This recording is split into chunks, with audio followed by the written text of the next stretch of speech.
अच्छा, जरा 1 मिनट के लिए आज के किसी भी स्कूल के बारे में सोचिए। क्या तस्वीर बनती है दिमाग में?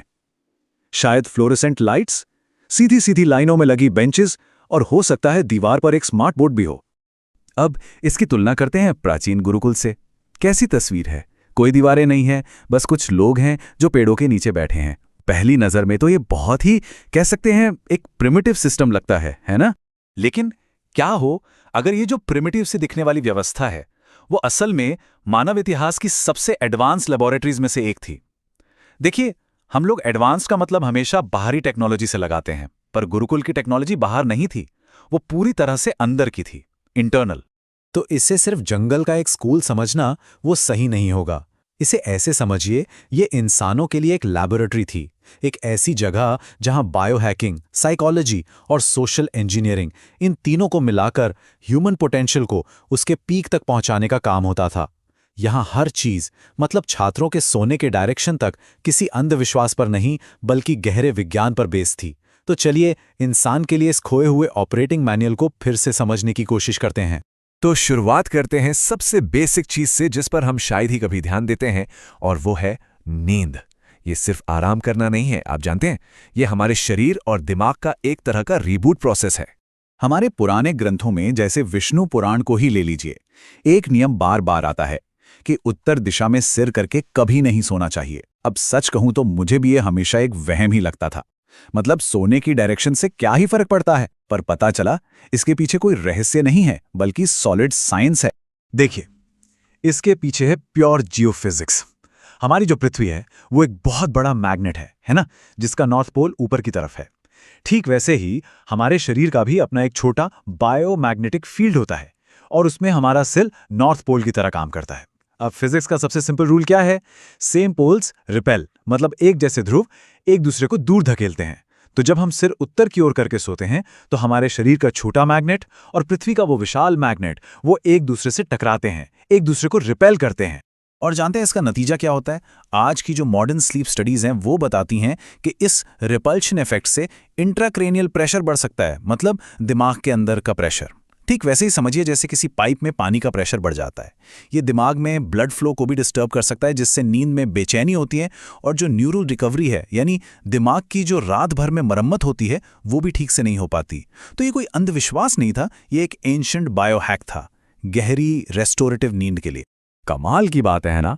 मतलब उन्होंने नींद जैसी एक पैसिव एक्टिविटी को भी परफॉर्मेंस के लिए ऑप्टिमाइज कर दिया था। तो सवाल ये उठता है कि जब वो जागते थे तो उस फुली चार्ज्ड मेंटल एनर्जी का इस्तेमाल वो कैसे करते थे? वो ब्रह्म मुहूर्त में उठकर वेदों को कंठस्थ करते थे, मतलब याद करते थे। अब आज के गूगल के ज़माने में ये बात थोड़ी अजीब लगती है, जब सारी इन्फॉर्मेशन बस एक क्लिक दूर है, तो इस तरह रटने का क्या पॉइंट है? ये तो टाइम वेस्ट करने जैसा लगता है, नहीं? लेकिन जिसे हम सिर्फ रटना समझ रहे हैं, वो असल में दिमाग को फिजिकली बदलने की एक न्यूरोप्लास्टिक प्रोसेस थी। एक न्यूरोसाइंटिस्ट हैं जेम्स हार्टसेल। उन्होंने उन वैदिक पंडितों के दिमाग का एमआरआई स्कैन किया जिन्होंने सालों साल पुरानी विधियों से शास्त्रों को याद किया था, और जो रिजल्ट्स आए वो हैरान करने वाले थे। उन पंडितों के दिमाग में ग्रे मैटर की डेंसिटी एक एवरेज इंसान से कहीं ज्यादा थी, खास तौर पर हिपोकैम्पस में, जो कि हमारे दिमाग का कह सकते हैं मेमोरी कार्ड या हार्ड ड्राइव होता है। इसका मतलब क्या हुआ?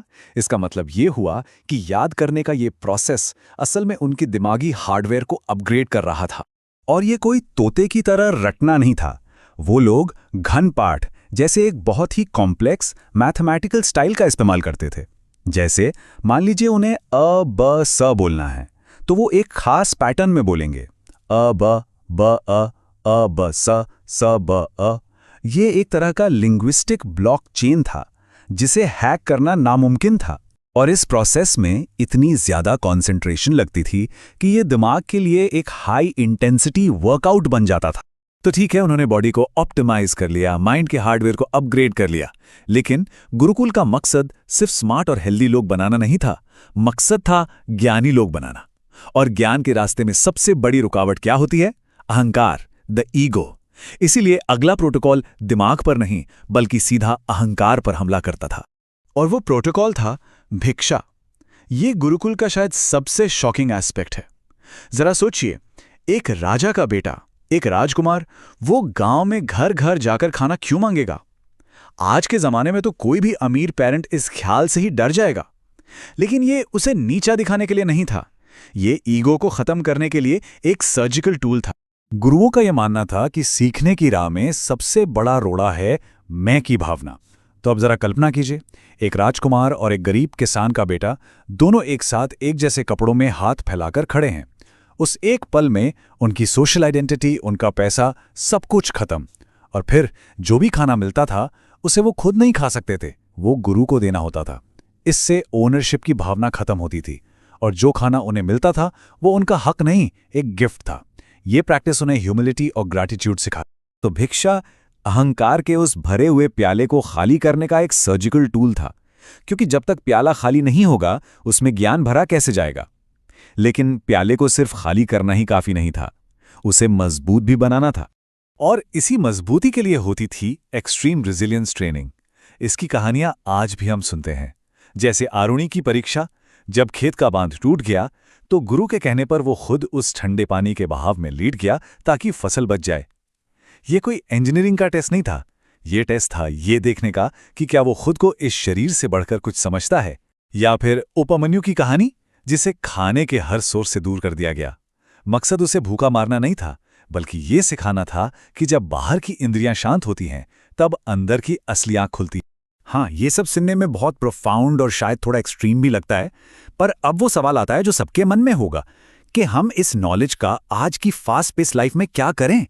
हम सब वापस जंगल में तो नहीं जा सकते हैं ना? जंगल में जाने की जरूरत भी नहीं है, क्योंकि जगह नहीं, प्रोटोकॉल इंपॉर्टेंट है और हम इन प्रिंसिपल्स को आज भी अपना सकते हैं। 3 सिंपल तरीके देखते हैं। पहला, डिजिटल ब्रह्म मुहूर्त। दिन के पहले 90 मिनट नो इनपुट, कोई फोन नहीं, कोई ईमेल नहीं। क्यों? ताकि दुनिया अपना एजेंडा हम पर थोपे उससे पहले हम अपना एजेंडा सेट कर लें। दूसरा, ट्रांजिशन रिचुअल।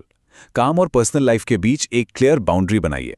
घर आने के बाद बस 2 मिनट का एक छोटा सा रिचुअल जो दिमाग को सिग्नल दे कि वर्क मोड अब ऑफ हो चुका है। ये बर्नआउट से बचने का एक बहुत पावरफुल तरीका है। और तीसरा, अहंकार की भिक्षा। आज के जमाने में इसका मतलब है ऐसा कोई काम करना जिसका क्रेडिट कभी ना मिले। ऑफिस में किसी के लिए चुपचाप कॉफी बना दी। आज के लुक एट मी कल्चर में ये ईगो को चेक में रखने की सबसे अच्छी एक्सरसाइज। तो आखिर में ये समझना बहुत जरूरी है कि गुरुकुल सिस्टम सिर्फ पास्ट के बारे में नहीं है, ये इतिहास की किताब का कोई चैप्टर नहीं है। एक शब्द है सनातन।